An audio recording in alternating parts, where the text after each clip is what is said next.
नमस्कार साथियों, math competition class Amit sir की क्लास में आपका बहुत बहुत स्वागत है। साथियों, आज की इस क्लास में हम बहुत ही महत्वपूर्ण इम्पोर्टेंट क्वेश्चन कंपटीशन के लिए उनको हम करेंगे। ये सारे क्वेश्चन आरपीएससी एग्जाम में आ चुके हैं, मोस्ट हैं।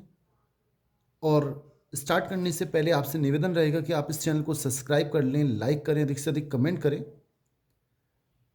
आज का क्वेश्चन फर्स्ट इस प्रकार है कि एक त्रिभुज की दो भुजाओं का माप हमें दे रखी है 5 सेमी और 12 सेमी। त्रिभुज की तीसरी भुजा की लंबाई जिस अंतराल में होगी हमें वो निकालना है। आरपीएससी प्रोग्रामर परीक्षा 2024 में आ चुका है। साथियों, अगर हमें एक त्रिभुज दे और उसकी भुजा दे ए बी सी, तो हमें पता होना चाहिए, हमने पहले त्रिभुज पार्ट फर्स्ट में बता रखा है कि तीसरी जो भुजा होगी उसका मान दो भुजाओं के अंतर से बड़ा होता है हमेशा, और छोटा किससे होता है? दो भुजाओं के योगफल से। बाकी जो दो भुजाएं हैं, किसी भी एक भुजा, कोई भी, हम चाहे ए लें, चाहे बी लें, चाहे सी लें, उसका मान बाकी दो भुजाओं के अंतर से बड़ा और योगफल से छोटा होता है। ये सूत्र आप याद रख लें कि तीसरी भुजा का मान बड़ा है ए माइनस बी से, छोटा है ए प्लस बी से। ये तीसरी भुजा। अब हमसे तीसरी भुजा पूछिए, तो सी पूछा है हमसे, और ए और बी का मान दे रखा है हमें 12 और 5। तो 12 और 5 का अंतर कितना हो जाएगा? 7। 12 में से 5 घटाएंगे 7 हो जाएगा, और 12 और 5 को जब जोड़ेंगे तो 17 आएगा। इसका मतलब जो तीसरी भुजा है उसका अंतराल क्या होगा? 7 से 17 के बीच में। तो सही आंसर कौन सा है आप आराम से चेक कर सकते हैं। डी ऑप्शन हमारा बिल्कुल सही है। और अगर हमें ये नियम पता है तो शायद मात्र 10 सेकंड का ये क्वेश्चन है, हम कर सकते हैं। आप नियम को याद रखें, कोई भी तीसरी भुजा है उसका मान बाकी दो भुजाओं के अंतर से बड़ा, योगफल से छोटा। नेक्स्ट क्वेश्चन देख लेते हैं। साथियों, ये दूसरा क्वेश्चन है, आरपीएससी प्रोग्राम एग्जाम 2024 में आ चुका है। अच्छा क्वेश्चन है। एक धनात्मक संख्या व उसके व्युत्क्रम का योग, मैंने मान ली संख्या क्या है? धनात्मक संख्या x है, कि माना धनात्मक संख्या x है, ठीक है, और उसके व्युत्क्रम का योग यानी कि x और उसका व्युत्क्रम होता है 1/x, इसका योग, जो योगफल है, उसी संख्या यानी कि x और उसके व्युत्क्रम के अंतर, x और उसके व्युत्क्रम 1/x हो गया, उसका जो अंतर है उसका 2 गुना है, इसका मान इसके 2 गुना है। एक बार आप दोबारा समझ लें कि कोई संख्या, उसके व्युत्क्रम का योगफल, संख्या और उसके व्युत्क्रम का योगफल संख्या और व्युत्क्रम के अंतर का 2 गुना है, यानी कि इसका 2 गुना, 2 से गुना कर दिया तो ये बराबर हो जाएगा। कि जैसे 10 है, 5 का कितना गुना होता है? 2 गुना। अगर इसको आप 2 से गुना कर दोगे तो बराबर हो जाएंगे 10 बराबर 10। अब इसे हल करें। x प्लस 1/x, 2 से करेंगे तो 2x माइनस 2/x। इस x को इधर ले जाएं, 1/x माइनस जब इधर आएगा तो प्लस का 2/x हो जाएगा, और 2x और प्लस का x इधर आएगा तो माइनस का x हो जाएगा। 2x में से x गया तो x बचेगा, और x लघुत्तम लेंगे 2 और 1 3/x। इतना मेरे ख्याल से आपको समझ में आ गया होगा। 2x में से x घटाएंगे तो x बचेगा, x लघुत्तम लिया तो 1 + 2 3, इसके नीचे कुछ नहीं है तो 1 लगा दें। x को x से करेंगे तो x², 3 एकम 3, तो x बराबर हो जाएगा प्लस माइनस √3। 3 का दोनों तरफ वर्गमूल कर दिया, x² का वर्गमूल x, और 3 का वर्गमूल हमने कर दिया प्लस माइनस √3। अब इसमें आंसर माइनस तो हो नहीं सकता क्योंकि धनात्मक संख्या है, तो x का मान माइनस √3 नहीं हो सकता, इसलिए x का मान क्या होगा? √3। क्यों? हमें धनात्मक संख्या पूछी है। तो इसका सही आंसर कौन सा है? थर्ड, सी, √3। नेक्स्ट क्वेश्चन देख लेते हैं।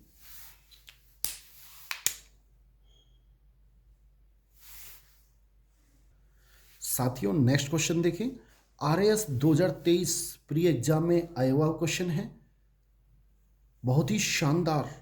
आपको इसको समझने के लिए आपका पूरी दिमाग की कसरत करनी होगी। अच्छा क्वेश्चन है, लेकिन मैं समझाऊंगा, आपको समझ में आ जाएगा। क्वेश्चन अच्छा है। 4 संख्याओं के गुणनफल की 5 अथवा 10 से विभाजित होने की प्रायिकता क्या होगी? कोई भी 4 संख्याएं, ये पहली संख्या है गुणा ये दूसरी संख्या है गुणा ये तीसरी संख्या है और गुणा ये चौथी संख्या है। 4 संख्याएं हैं। 4 संख्याओं को हम गुणा करते हैं और गुणा करने पर जो संख्या आएगी वो 5 अथवा 10 से विभाजित होने की प्रायिकता क्या होगी? देखो, कोई भी संख्या आएगी वो 5 या 10 से विभाजित कब हो सकती है? जब इकाई का अंक, मान लो ये हमने गुणा किया और गुणा करने पर एक संख्या आएगी, और वो 5 या 10 से विभाजित कब होगी? जब इकाई का अंक, जैसे 5625, इकाई का अंक अगर 5 है या 0 है, 5 है या 0 है, तो वो संख्या 5 अथवा 10 से विभाजित हो जाएगी। ठीक है, अगर फिर 5 है तो 5 से हो जाएगी, और 10 है तो 5 और 10 दोनों से हो जाएगी। मतलब 5 और 10 0 होना चाहिए। ठीक है, आप समझें, एक बार समझ में आ जाएगा। हम इसको कैसे करेंगे?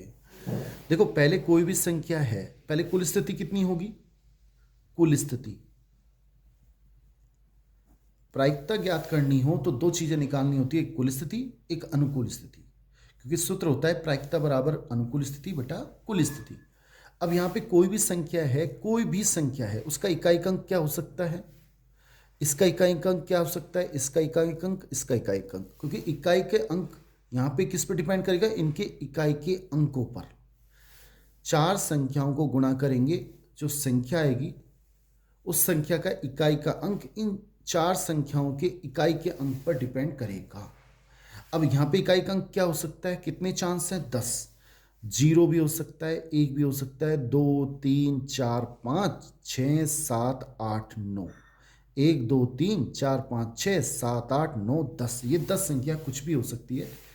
इकाई का अंक 0 1 2 3 4 5 6 7 8 9, तो यानी कि कितने चांस हुए? 10 गुणा, यहाँ पे कितने चांस हुए? कुल स्थिति 10 चांस, कोई सा भी हो सकता है, कुछ भी हो सकता है इकाई का अंक। यहाँ पे भी 10 और यहाँ पर भी 10, तो यानी कि ये हो गया 10 की घात 4। अब हम क्या कर रहे हैं कि वो स्थिति निकाल लेते हैं कि इकाई का अंक न तो 0 आए और न 5 आए, कुछ और आ जाए, तो फिर वो संख्या 5 और 10 से विभाजित नहीं होगी।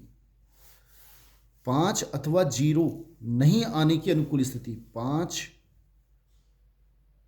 अथवा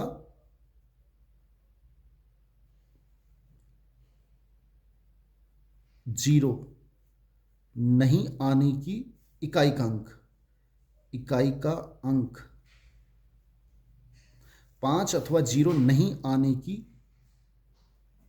अनुकूल स्थिति, मतलब यहां पे इकाई का अंक कुछ भी आ जाए, 0 नहीं आए और 5 नहीं आए। ऐसे हम क्यों कर रहे हैं? पहले हम वो स्थिति निकाल लेते हैं कि वो संख्या जो कि 5 और 10 से विभाजित नहीं हो। अगर यहाँ पे 1 आ गया तो ये 5 से विभाजित नहीं होगा, न तो 5 से न 10 से। 2 आ गया, न तो 5 से न 10 से। तो ये जब सारी संख्याएं जो न तो 5 से विभाजित होती है या न ही 10 से, उनको हम 1 में से घटा देंगे, हमारे पास आ जाएगा 5 अथवा 10 से विभाजित होने वाली कुल संख्या। तो यहाँ पे इकाई का अंक न तो 5 आए न 0 आए, उसकी अनुकूल स्थिति कितनी आएगी? 1 2 3 4 5 6 7 8, ये दोनों नहीं आए, बाकी चाहे कोई सी आ जाए 8। इस अगर यहाँ पर 8 स्थिति हुई कोई सी भी, तो यहाँ पर इकाई का अंक इनको गुणा करेंगे, वो 0 अथवा 5 नहीं आएगा। अगर ये 8 कोई सी भी ऐसे हैं, ऐसे ही इसमें भी 8, इसमें भी 8 और इसमें भी 8। अगर इन चारों में ये 8 स्थिति हैं तो इनको गुणा करने पर इकाई का अंक 0 अथवा 5 नहीं आएगा।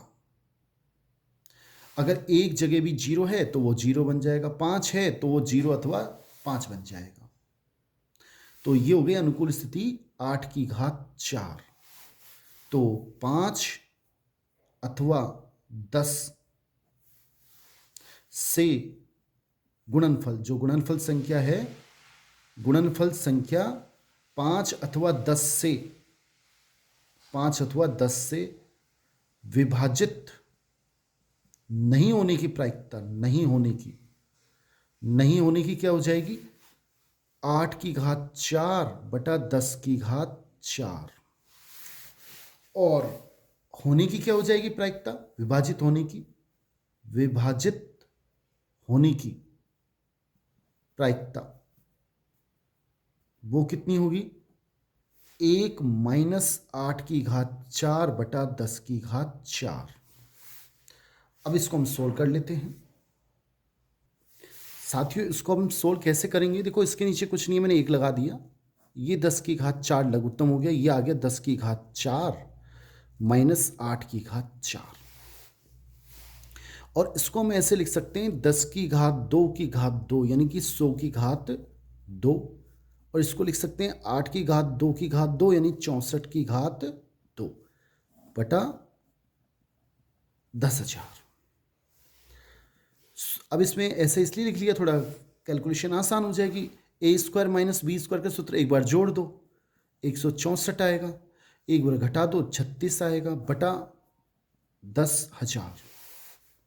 4 से हम काट लेते हैं, 4 नाम 36, और यहाँ पे कितने आएंगे? 4 से काटेंगे तो 4 दूनी 8, 2 बचे, 4 पंजे 20, 0 0। एक बार फिर हम 4 से काट लेते हैं, ऊपर काटेंगे तो 4 चौक 16, 4 एकम 4, और नीचे काटेंगे 4 छकी 24, एक बचेगा, 0 उतार लिया, 4 दूनी 8 और 4 पंजा 20। 9 को इससे गुणा करेंगे, 9 एकम 9, 9 चौक 36, नीचे आएगा 625। ये आए हमारे पास 369 बटा 625। इसका मतलब बी ऑप्शन हमारा बिल्कुल सही है। मेरे ख्याल से आपको समझ में आ गया होगा। क्वेश्चन बहुत शानदार है, एक बार समझने का प्रयास करें, घबराएं नहीं। गणित की एक खासियत है कि अगर आप क्वेश्चन से घबराएंगे तो वो क्वेश्चन, आप उसमें दिमाग लगाएं, अंतिम प्रयास करें और कोशिश करें। एक बार में नहीं, 2 बार में, 2 बार नहीं, तीसरी बार में वो समझ में जरूर आ जाएगा। अगला क्वेश्चन देखिए साथियों, ये भी नेक्स्ट क्वेश्चन है और RS 2023 का ही क्वेश्चन है, बहुत ही शानदार। आप इसको कैसे करेंगे? ऐसे क्वेश्चन अगर आते हैं तो आप इनको ध्यान से समझें। आप इसको वेन आरेख की सहायता से करेंगे, ग्राफ वेन आरेख। 400 लड़कों के एक समूह में हर लड़का क्रिकेट, हॉकी या फुटबॉल से कम एक खेल खेलता है। देखो, आप हमेशा ऐसे क्वेश्चनों को हमेशा ग्राफ से करें, वेन आरेख से। इसको वेन आरेख बोलते हैं। इसका चित्र मैं ऊपर बना देता हूं, नीचे जिससे कैलकुलेशन हो जाएगी। ये हमने चित्र बना लिया। अब इसमें क्या क्या है? क्रिकेट, मैंने ऊपर वाला क्रिकेट लिख दिया C से, हॉकी H लिख दिया, और फुटबॉल F लिख दिया। ठीक है। अब क्वेश्चन को पढ़ लें कि 400 लड़कों के एक समूह में हर लड़का क्रिकेट, हॉकी या फुटबॉल में से कम एक खेलता है। मतलब एक भी लड़का ऐसा नहीं है जो तीनों में से कोई गेम नहीं खेलता है, सब एक गेम तो कम से कम खेलता है। यानी जितने भी स्टूडेंट है 400, वो सब इस गोले के अंदर है। 185 क्रिकेट खेलते हैं, 165 हॉकी, 160 फुटबॉल खेलते हैं, 40 लड़के केवल क्रिकेट और फुटबॉल खेलते हैं, 10 लड़के केवल हॉकी और फुटबॉल खेलते हैं। कितने लड़के, इसमें एक चीज छूट गई क्वेश्चन में, मैं इसको सही कर देता हूं साथियों। एक थोड़ा सा इसमें एक चीज लिखना, एक पंक्ति रह गई थी। हमें यह भी दे रखा है 20 लड़के केवल हॉकी व क्रिकेट खेलते हैं, ऐसा क्वेश्चन दिया हुआ है। उतारने में थोड़ी एक पंक्ति छूट गई, कोई बात नहीं। अब हमें ये दे रखा है, अब आप क्वेश्चन को आगे देखें। हमसे पूछा है कितने लड़के सभी तीनों खेल खेलते हैं। देखो, ये वाला जो एरिया है वो ऐसा है जो क्रिकेट भी खेलते हैं, हॉकी भी खेलते हैं और फुटबॉल भी खेलते हैं। मैंने मान लिए ऐसे X लड़के हैं। कितने लड़के हैं? X। ये X लड़के तीनों ही खेल खेलते हैं। यहां तक मेरी ख्याल से समझ में आ गया होगा। अब हमसे क्या कह रहा है साथियों, और हमें दे रखा है इसमें कि 40 लड़के केवल क्रिकेट व फुटबॉल खेलते हैं। 40 क्रिकेट और फुटबॉल, ऐसे कितने हैं? 40। और ये वो एरिया है, ये वाला, जिसमें केवल क्रिकेट और फुटबॉल खेलते हैं, ऐसे 40 हैं। ठीक है, आगे देखिए, 10 लड़के केवल हॉकी व फुटबॉल खेलते हैं। 10 लड़के हॉकी, 10 लड़के केवल हॉकी और फुटबॉल खेलते हैं। ये वाला एरिया ऐसा है जो हॉकी और फुटबॉल खेलने वाले छात्र हैं। और 20 लड़के ऐसे हैं जो हॉकी और क्रिकेट खेलते हैं। ये वाला ऐसा एरिया है, इसमें हॉकी और क्रिकेट वाले हैं। कितने हैं? 20। मेरी ख्याल से यहाँ तक आपको समझ में आ गया होगा। अब हमसे केवल क्रिकेट खेलने वाले कितने? 185। तो यहाँ पे कितने आएंगे? ये पूरा एरिया में 185 आने चाहिए। तो 185 में से इन तीनों को जोड़ के घटा दो, तो ये आएंगे 135, नहीं 125, 125 माइनस एक्स। अब आप क्रिकेट में कितने होने चाहिए? 185। इन सबको जोड़ के देख लें, एक्स से एक्स कट जाएगा। 40 और 20 60, और 60 और 125 185। अब हॉकी कितने खेलते हैं? ये हॉकी है, 165 है। इन दोनों को जोड़ लो, इन तीनों को, और 165 में से घटा दो, तो यह आएगा 135 माइनस एक्स। एक्स से एक्स कट जाएगा, और ये टोटल हॉकी के हो गए 165। ऐसे ही फुटबॉल, फुटबॉल कितने खेलते हैं? 160। 160 में से ये जो इतने तो आ चुके, ये 160 में से इनको जोड़ लो, 40 और 10 50, और प्लस एक्स, इनको घटा दो, कितने आएंगे? 110 माइनस एक्स। आप करके भी देख लें कि अगर इन सबको जोड़ोगे एक्स से एक्स कट जाएगा, ये हो जाएंगे 150 160, ये आ गए। अब ये जो सारे अपने पास हैं, इन सब का टोटल कितना है? 400, और x का मान उससे अपने पास आ जाएगा। और ऐसे स्टूडेंट आ जाएंगे जो तीनों गेम खेलते हैं। जोड़ लेते हैं, 135 minus x plus 125 minus x, sorry, और प्लस 110 माइनस एक्स। ये तो तीनों हो गए। अब अंदर अंदर कितने हो गए? 20 40 60 71, और प्लस एक्स। इन सब का टोटल कितना दे रखा है? 400। अब कितने हो गए? देखो, प्लस एक्स माइनस एक्स आपस में कट गए। इसको 135 और 125, ये हो गए 260, ये हो गए 370, 370 और 70 440, 440 माइनस एक्स माइनस 2x बराबर 400। 400 को इधर लेके आओ, 440 माइनस 400 बराबर, इसको इधर ले जाओ 2x, तो 2x बराबर कितना आ गया? 40। तो x का मान कितना हो जाएगा? जब 2 का भाग दोगे तो 20। यानी तीनों जो गेम खेलते हैं, ऐसे कितने स्टूडेंट हैं? 20। यानी ए ऑप्शन हमारा बिल्कुल सही है। अब कुछ और भी इसमें पूछना चाहे तो हम सब बता सकते हैं कि ऐसे कितने स्टूडेंट हैं, अगर हमसे पूछे, जो केवल हॉकी खेलते हैं या केवल क्रिकेट खेलते हैं। तो केवल क्रिकेट खेलने वाले, केवल क्रिकेट, ये वाला एरिया हो गया। 125 में से आप 20 घटा दो, 105 ऐसे स्टूडेंट हैं जो केवल क्रिकेट खेलते हैं। केवल हॉकी 115, केवल फुटबॉल 90। इस तरह से हम अगर चित्र से करें, वेनार से करें, तो हम हर क्वेश्चन का आंसर दे सकते हैं। नेक्स्ट क्वेश्चन देखते हैं साथियों। नेक्स्ट क्वेश्चन देखें, ये भी RAS प्री एग्जाम 2023 पिछले लास्ट ईयर आया हुआ है कि एक विद्यालय के 3 छात्र A, B व C एक कंपटीशन प्रतिस्पर्धा में 3:4:5 के अनुपात में नगद पुरस्कार प्राप्त करते हैं। कोई कंपटीशन हुआ और उसमें 3:4:5 के रूप में नगद पुरस्कार प्राप्त करते हैं। अगर ये 3 रुपये प्राप्त करता है तो ये 4 और ये 5 रुपये प्राप्त करेगा।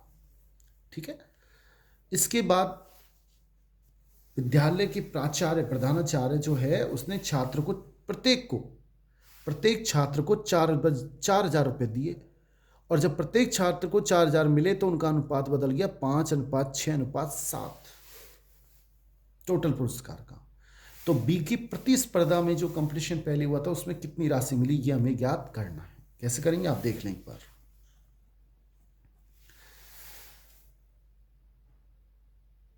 देखो मैंने मान लिया कि ए छात्र को जो कंपटीशन हुआ उसमें 3x रुपये, बी को 4x और सी को 5x रुपये जो पुरस्कार है वो मिलता है, नगद पुरस्कार।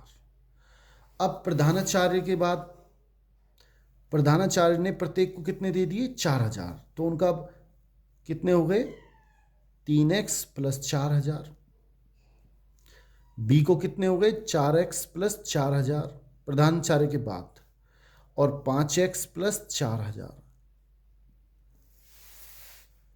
लेकिन अब इनका अनुपात ए और बी का अनुपात 3x प्लस 4,000 और 4x प्लस 4,000, ये हो गया हमारा 5/6। इसको आप हल करें, इसको इससे गुणा करेंगे तो आएगा 5 चौक 20x प्लस 20,000, 6 तिया 18x प्लस 24,000। 18x को जब इधर लेके आएंगे तो 2x बचेंगे,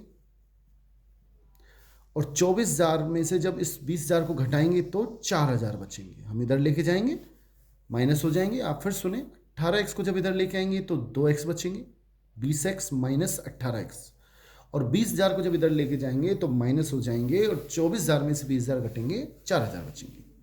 तो x का मान 2 का भाग जब इसमें देंगे तो 2,000 रुपये, ये x का मान आ गया। अब कंपटीशन में ये है प्रतिस्पर्धा का जो हमें ऊपर अनुपात दे रखा है, बी की राशि, ये बी की राशि 4 × 2,000 यानी कि 8,000 रुपये उसको मिलेंगे। सही ऑप्शन हमारा सी है, सही आंसर सी है। नेक्स्ट क्वेश्चन देख लेते हैं साथियों। नेक्स्ट क्वेश्चन देखिए, बहुत ही शानदार अच्छा क्वेश्चन है कि m² माइनस 4m प्लस 1 बराबर 0 हो तो इसका मान हमें निकालना है। कैसे करेंगे? देखो m² माइनस 4m प्लस 4 और प्लस 1 बराबर 0, मैं इसको ऐसे लिख सकता हूं, कोई दिक्कत नहीं है, ठीक है। अब ये किसी का होल स्क्वायर बन रहा है, m-2 का होल स्क्वायर। साथियों इसमें एक चीज और चेक करें, यहां मैंने 0 नहीं 4 आएगा क्योंकि दोनों तरफ 4 जोड़ा है, इधर भी और इधर भी। इससे क्या होगा, ये तो होल स्क्वायर बन गया m-2 का होल स्क्वायर, और प्लस 1 को जब मैं इधर लेके जाऊंगा तो वो 3 बचेंगे। एक बार फिर सुने क्यों बन गया m-2 का होल स्क्वायर। किसका सूत्र क्या होता है, पहले का स्क्वायर m², 2 का स्क्वायर 4 और 2 इंटू पहले दूसरा माइनस 4m हो जाएगा। अब दोनों तरफ वर्गमूल कर दिया तो m-2 इसका मान आएगा प्लस माइनस √3, और तो m का मान आ जाएगा, इसको इधर लेके जाएंगे 2 प्लस माइनस √3। मैं एक बार प्लस ले लेता हूं तो भी वही आएगा, 2 प्लस √3 हम ये लेके चलते हैं, माइनस लेंगे तो भी वही आंसर आएगा। अब हम क्या करते हैं, 1/m का मान निकाल लेते हैं तो आसान हो जाएगा हमारे लिए आगे। तो 2 प्लस √3 इसका मान ये हो जाएगा। मैंने सेगमी से गुणा किया, 2 माइनस √3 से ऊपर, 2 माइनस √3 से नीचे, तो 2 माइनस √3 ऊपर आएगा, नीचे इसको सोल्व करेंगे, 2 का square a plus b a minus b, 2 का स्क्वायर 4 माइनस 3 यानी कि 2 माइनस √3, नीचे 4 में से 3 गया तो 1 बचेगा, 1 लिखने की आवश्यकता नहीं है, ये 1/m का मान आ गया। अब हमें मान निकालना है m³ प्लस 1/m³ का। इसका मान क्या होगा, इसका मान होगा m प्लस 1/m का whole cube minus 3m plus 1/m। साथियों जब इसको आप सरल करोगे तो इसका मान यही आएगा, क्योंकि इसका सूत्र होता है, इसको हम हल करें तो इसका सूत्र a प्लस बी का आपको सूत्र याद होना चाहिए। a प्लस बी का होल क्यूब क्या होता है, a cube b cube plus 3a plus b. मैंने क्या किया, इसको मैं इधर ले आया तो ये हो गया माइनस में, और ये आ गया अपने पास। अगर a cube plus b cube है, b यानी 1/m का क्यूब है, b के स्थान पे 1/m है, तो उसका मान क्या है, a प्लस बी का होल क्यूब। तो a प्लस बी का whole cube minus 3a plus b, 3a plus b. अब इन दोनों को जोड़ें, m ये रहा, 1/m ये रहा, इन दोनों को जोड़ेंगे तो ये आपस में कट के 2 2 4 हो जाएगा। तो 4 का क्यूब माइनस 3, और m प्लस अभी हमने बताया 4 हो जाएगा, m प्लस 1/m। देखो माइनस √3 प्लस √3 कट जाएगा, 2 और 2 4, 4 का क्यूब 64, 4 तिया 12, सोल्व करेंगे तो कितने आएंगे यहाँ पर 52, और ये हमारा सही आंसर है, यानी कि ए ऑप्शन बिल्कुल ठीक है।